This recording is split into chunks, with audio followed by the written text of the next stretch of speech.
Describe is an award-winning TTRPG publisher of incredible descriptions, immersive sounds, and interactive maps. So if you're just getting started in tabletop gaming, or even if you're a seasoned vet, Describe is a fantastic option.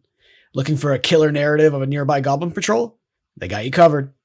Perhaps your session calls for the thrilling music and ambiance of an epic vault heist. You'll find that as well.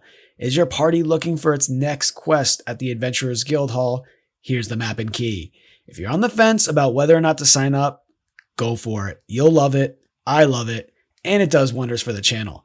Check out the link below, describe.com/CMCC. Use that link in the code CMCC to get your 10% off the first payment. Hey there folks, Mike for the Chick Magnets Cheddar Commission with another 5-minute build where we put together a character in 5 minutes? Okay, 5 minutes. Today we tackle that situation when you're in a low or even no magic campaign, or when you just want to play a warrior that is just that, a warrior. No fancy magic, no tricks, a melee weapon, armor, blood, sweat, and tears. This build will be the melee counterpart to the ranged sharpshooter build we made over here. It's been around pretty much since the beginning of 5e, and it remains a completely reasonable build now and a strong option for those low magic campaigns. If you want to see the character sheet for this build and all of my others, check out my Patreon link below. The goal is 10,000 before I hit my retirement age.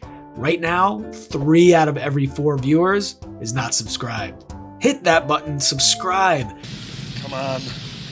Do it. Do it! The last 2 videos got me a couple yachts, and that's awesome, but now I need to staff those suckers. I can't be getting my own caviar and champagne while I'm lounging. I need at least 1-2 dozen people working, so do the thing, subscribe. All right. Let's get rocking! For the race. We can have feats on this build, but not magical races.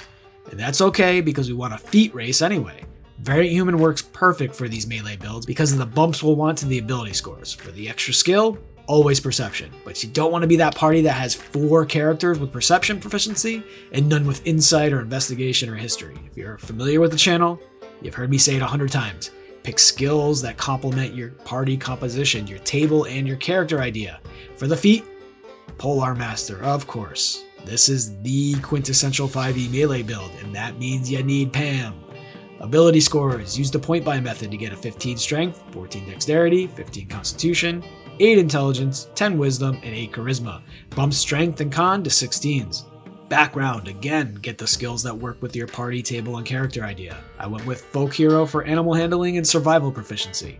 With your equipment, take a reach polearm for some added offensive prowess. Along with the safety of attacking from further away than most creatures can attack back.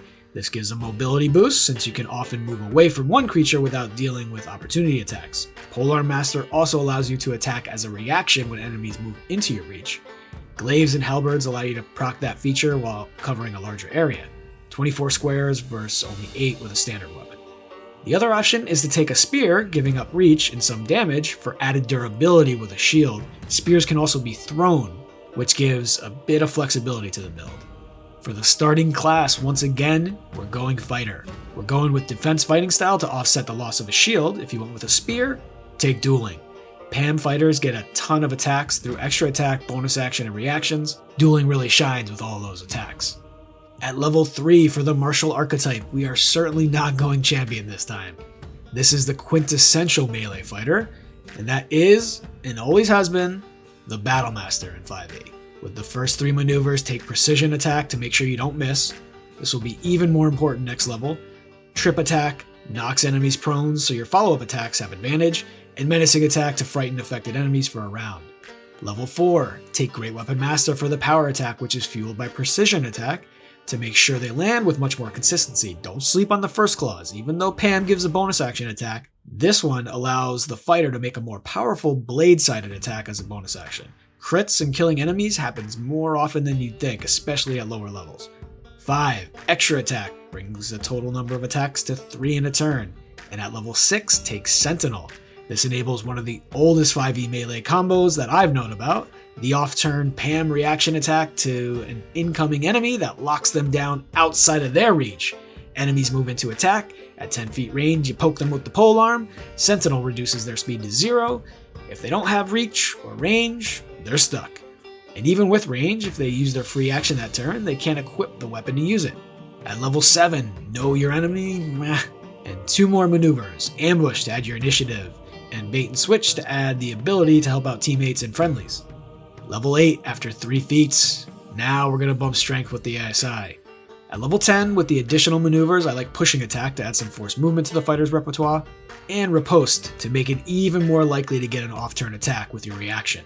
Next level gets extra attack, read all about it. 3 main action attacks, a bonus action attack, and a very likely reaction attack adds up to quite a bit of slicing and dicing. At 12, I'm not maxing out strength, instead take the half-feet slasher. Bump strength to 19, and once per turn you can reduce an enemy's speed by 10 feet after a hit. This relies on the glaive or halberd's slashing damage rather than the spear's piercing, so do not take this if you went hoplite style. At 14, max strength with another half-feet, this time crusher. This adds some additional force movement when you use the butt end of your polearm, which deals bludgeoning damage. 15, regain a superiority die when you don't have one, and the quick toss maneuver to combine the spear range flexibility with the glaive. Kill an enemy with your main action attack, and no other enemies are in range. Quick toss with your spear to add up to 60 feet to your attack radius. Tactical assessment gives some out-of-combat usefulness that is sorely needed on martial builds like this one. At 16, take Resilient Wisdom to improve your wisdom saves that could just shut you down. This, along with Indomitable, can be very useful in preventing that from happening. At 18, increase those superiority dice to d12s, and at 19, take Tough to bump hit points to 38 and eventually 40 points. And at level 20, the 4th main action attack, frequently bringing attacks to a total of 6 in a round, and with an action surge, that number bumps to 10. And that's the build, folks. Spells in D&D are incredibly powerful. They also give a player a ton of options, and options are generally awesome. That said, sometimes it's just really effing great to swing that big stick and dish out a ton of damage consistently and have the defense and durability to stay alive while not getting shut down. Sometimes you show up to chew bubblegum and kick ass, and of course, there are the times when you're all out of bubblegum. I have come here to chew bubblegum and kick ass. And I'm all out of bubblegum.